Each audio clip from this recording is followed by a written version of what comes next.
Hello guys, Waspfreak here to look at my full combat loadout. Now just a quick note, I've just got pretty much everything in woodland, so everything matches. I've got multicam ACU top and bottom, and this veil I would be using as a multicam helmet cover. But just right now, it's woodland, so everything matches. Now this is my complete loadout for a combat scenario. I have my first generation interceptor vest, which will have the plates inside it, front and back. My PASGT helmet with the woodland cover. My ESS goggles with the ballistic sunglasses. And I'm wearing my Alice rig with all my equipment.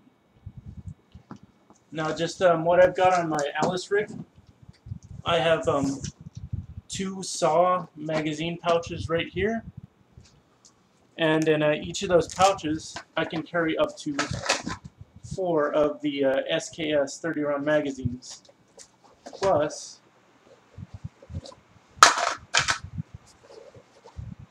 the rest of the load will consist of the stripper clips for the SKS, because I can't fit more than 2 30 round magazines per pouch, and I can just reload the magazines with stripper clips as needed. So then each SAW magazine pouch, there's 2 of these babies. These are my ProMag polymer 30 round magazines. Now on my suspender system, I have my flashlight with a red filter for use at night and in low lighting levels. The red light actually makes it harder for others to see you. I've got my compass pouch and with some dressings in here. I have 2 spare magazines. I might increase this to 4. And then on my right hip I have my M57 pistol in 7.62 by 25 Tokarev. This is a very, very high power round, and it will go through a level 3 vest without any difficulty. In addition to the M57, I also have an M78 and 9mm in case I were to run out of ammunition for the M57.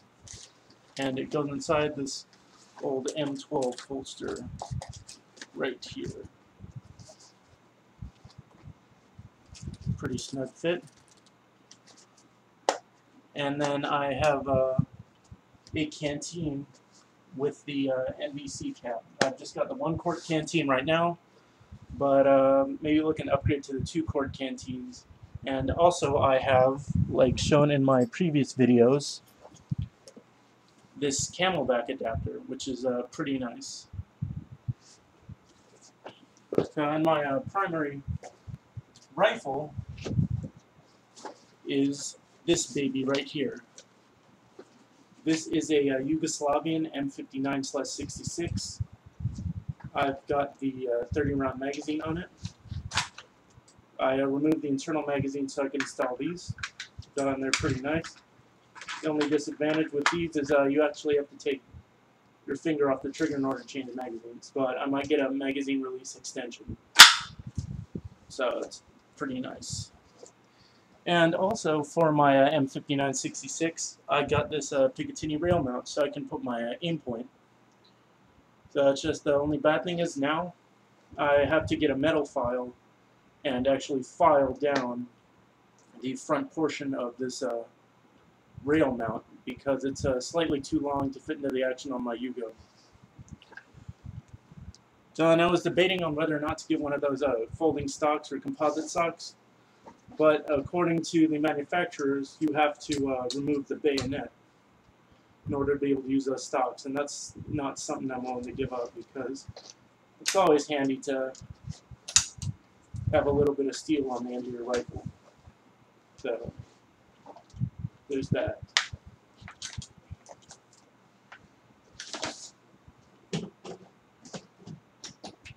Again, even though this stuff is all in woodland, I actually have a multicam uniform. I'm going to go ahead and take the goggles and the scarf off so I can show them off.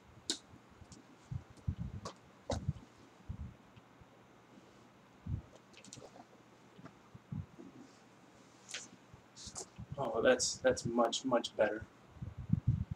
Just my old PASUT helmet made in 2004. Then I have this piece of fabric, like I showed in my other videos. That's in a multicam pattern. It's actually a mesh, so it's pretty light and breathable. And if you want, you can actually wrap it around your entire face instead of having to use camouflage face paint. Now, I've got two of these. Now, what I'm gonna use one of them for on the PASUT helmet, I'm gonna make a improvised multicam cover until hopefully I can get a cover that will fit the PASUT I have. All the covers I see are medium and large, but in my experience, I've got a chocolate chip 6-color desert cover for my other PASUT, and it's a medium and large, and the helmet is a large, and it barely fits. I had to get it wet, let it soak, and then just stretch it really tight over. I actually had to use pliers, so hopefully I can get a large, extra large multicam cover for the PASUT. Unfortunately, the only large and extra large covers I've seen are for the mesh, which I do not like.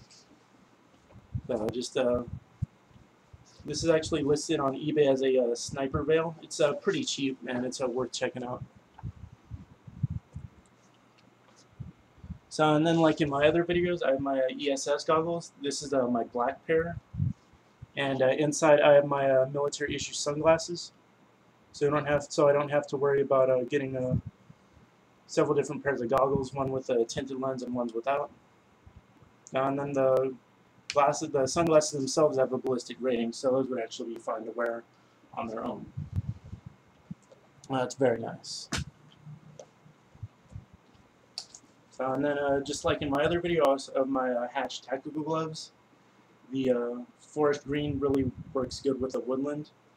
That kind of stands out with multicam. I might be getting a pair of multicam gloves. I'm not sure. But one thing I do want to invest in is a good pair of knee pads. Probably they're going to be multicam as well. Alright. Then, for my combat loadout, I've got a choice between two different gas masks that would work with my aim point sights or just in general. And I think my primary one would be this bad boy right here. This is the Canadian C3. Now, what I really like about this mask is it's extremely lightweight. The mask is probably less than a pound. Vision is ridiculously good, and no problem using optics or whatever. And then it's got a pretty nice voice diaphragm, enabling clear speech, and breathing resistance is relatively low. And these masks do just originally come with a 60mm filter ring, but you can buy the adapter to use them on a 40mm cartridge. I'm actually going to put it on really quick and do a little demonstration. Let me just find a filter.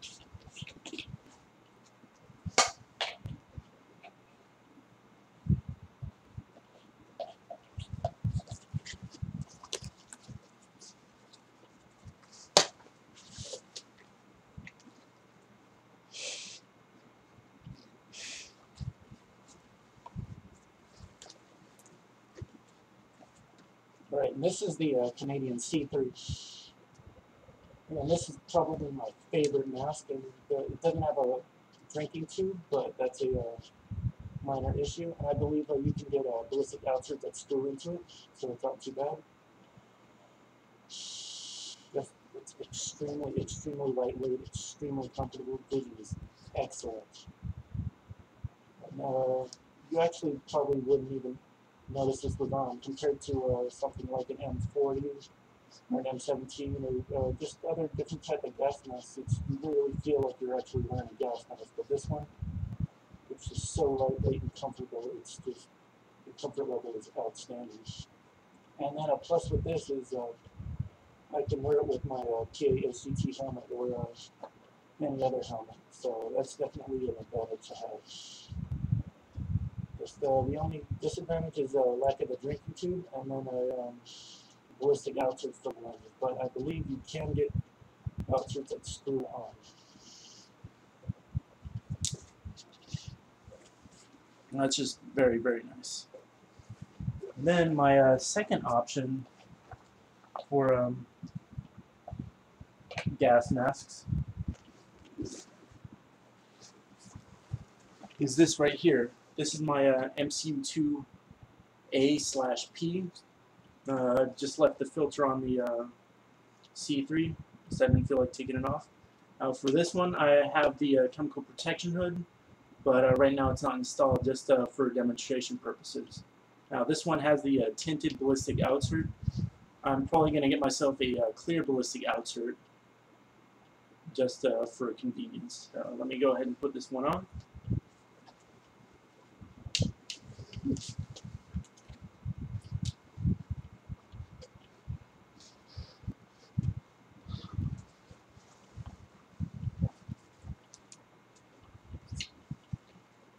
This one also works with the PASVT, but just not as well. Now this mask has outstanding comfort. It's just very, very comfortable. Vision is excellent due to the very, very wide single-piece lens. You have a primary voice diaphragm up in front right here, and then you also have a secondary voice diaphragm for using telephones and equipment like that. And this mask is equipped with the drinking tube, which is convenient, I guess. Still pretty nice. Inside is extremely, extremely comfortable, and looks like they really know what they were doing when they designed this mask. But in terms of comfort, I have to give the edge to the C3. This is extremely lightweight, and it's just a little bit easier to use with my gear.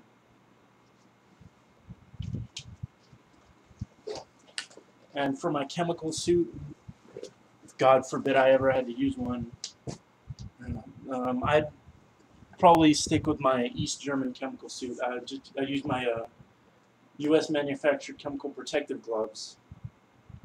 And then for the gas mask, I'd probably use either the C3 or I could even use my SCHMS if it came down to that. But the filter I have for the SCHMS was made in 1986, and it's a pretty bulky and uncomfortable mask to use, so C3 would most likely be the choice for me. So, and then I've also got my Mosin Nagant M9130. I'm not going to take that out right now. Just, but that rifle works pretty well with the C3 and the SCHMS. I'm able to get a good sight picture even wearing the helmet and all the gear. But the M9130 would probably be a secondary weapon of use. I mean, it's just the M9130. It's number one, I haven't had the scope 0. Number 2, it's bolt action, and number 3, it's a 5-round magazine. And it's a very long and heavy rifle, so just it's a neat thing to have. I mean, it'll work no matter what. You throw sand and dirt into it, it'll still function. But I think I've got a pretty good assortment of weapons with my M57, my M70A and 9mm, and then of course my Yugoslavian M59-66 and the Mosin Nagant. I think that's a pretty unbeatable combination of weapons. I'm saying they're very well built, they're very easy to clean and disassemble when you need to, and just they'll work for you. You can count on them. I trust every single one of my weapons with my life versus something like an M4, which I'd be very hesitant to put my life on the line with. So just hopefully I'll be able to get all my gear in multicam. It would be really, really awesome if I could find a multicam OTV, but at the prices they run, that's probably not likely. So I'm definitely going to be making more videos, so I hope you guys like this one. Please make sure to comment and subscribe.